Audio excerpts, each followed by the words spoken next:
விட வேண்டிய சில காரியங்களை விடாமல் நீங்கள் பிடித்து கொண்டிருப்பது உங்கள் சந்தோஷத்தை கெடுக்கும். நான் சொல்ல வர்றது புரியுதா? அதை கீழே விட்டுட்டீங்கன்னா முடிஞ்சிச்சு, அதோட நீங்க ஃப்ரீ ஆயிருவீங்க. ஆனால் அதை பிடித்து கொண்டே இருக்கிறது. ஒரு சம்பவம் சொல்லுவாங்க. ஒரு 2 ஃப்ரெண்ட்ஸ் நைட் டைம்ல ஒரு மலை பாதை வழியா நடந்து போயிட்டு இருந்தாங்க. அப்போ நல்லா பேசிட்டு இவங்க ஜாலியா போகும்போது நல்ல ஒரு இருட்டு. ஆனா இவங்க 2 ஃப்ரெண்ட்ஸா போறதுனால ஒரு தனியா போனா தானே பயமா இருக்கும். இவங்க 2 பேரும் ஜாலியா பேசிட்டே போறாங்க.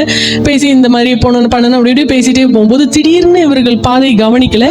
ஒரு சறுக்கல்ல 2 பேரும் சறுக்கி, ஒருத்தர் சறுக்கும் இன்னொருத்தர் பிடிச்சு 2 பேரும் இப்போ வேகமா ஸ்லோப்ல சறுக்கி விழுறாங்க. இருட்டுல உங்களுக்கு என்ன நடக்குன்னே தெரியல. அவ்வளவுதான், நம்ம உயிர் போயிருச்சு அப்படிங்கிற மாதிரி தான் 2 பேருக்கும் உள்ள ஸ்டேட்.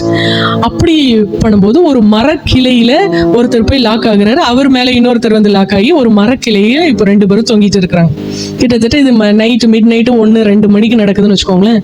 இவர்கள் இப்பொழுது இந்த மரக்கிளையை விட்டார்கள் என்றால் மறுபடியும் எங்க போய் சேருவாங்க, என்ன ஆவாங்கன்னு தெரியாது. இப்ப இவர்களுக்கு தோணுனது என்னன்னா, இந்த மரக்கிளை நமக்கு உயிரை காப்பாற்ற கடவுள் கொடுத்த ஒரு பெரிய ஒரு பொக்கிஷம் மாதிரி தெரிஞ்சது. 2 பேரும் அதை ஹோல்ட் பண்ணிட்டு இருக்காங்க. 2 பேரும் அந்த மரக்கிளை பிடித்து தொங்கி கொண்டே இருக்கிறாங்க. அப்போ இந்த மனுஷனுக்குள்ள ஒரு சத்தம் வருது, அந்த மரக்கிளையை விட்டுரு. அப்போ இந்த மனுஷன் சொல்றான், ஒரு நம்பர் 1 ஃப்ரெண்ட் நம்பர் 1 சொல்றாரு, எனக்கு இப்படி தோணுது. அடே முட்டா பையலை இப்படி விட்டுனா திரும்ப எங்க போவோம், எங்க இருந்து வந்து எங்க விழுந்து கிடக்கும்னே தெரியல. இது காடு, மலை பிரதேசம், என்ன மிருகம் வரும்னு தெரியாது. அப்படியான்னு சரின்னு சொல்லிட்டு 2 பேரும் தொங்கிக் கொண்டே இருக்கிறாங்க. பொழுது விடியுது. எத்தனை மணிக்கு விடியும்? பொழுது விடிந்து பார்த்தா மரக்கிளைக்கும் இவர்களுக்கும் ஒரு அடிதான். அவங்க அதை விட்டுட்டாங்கன்னா கீழே ஃபுல்லா நல்ல சமவெளி, நல்ல மணல், நல்ல பீச் மண் மாதிரின்னு வச்சுக்கோங்களேன். அப்படி ஒரு இடம். இவங்க விட்டுருந்தாங்கன்னா 3 மணி நேரம் தொங்கி இருக்க வேண்டாம்.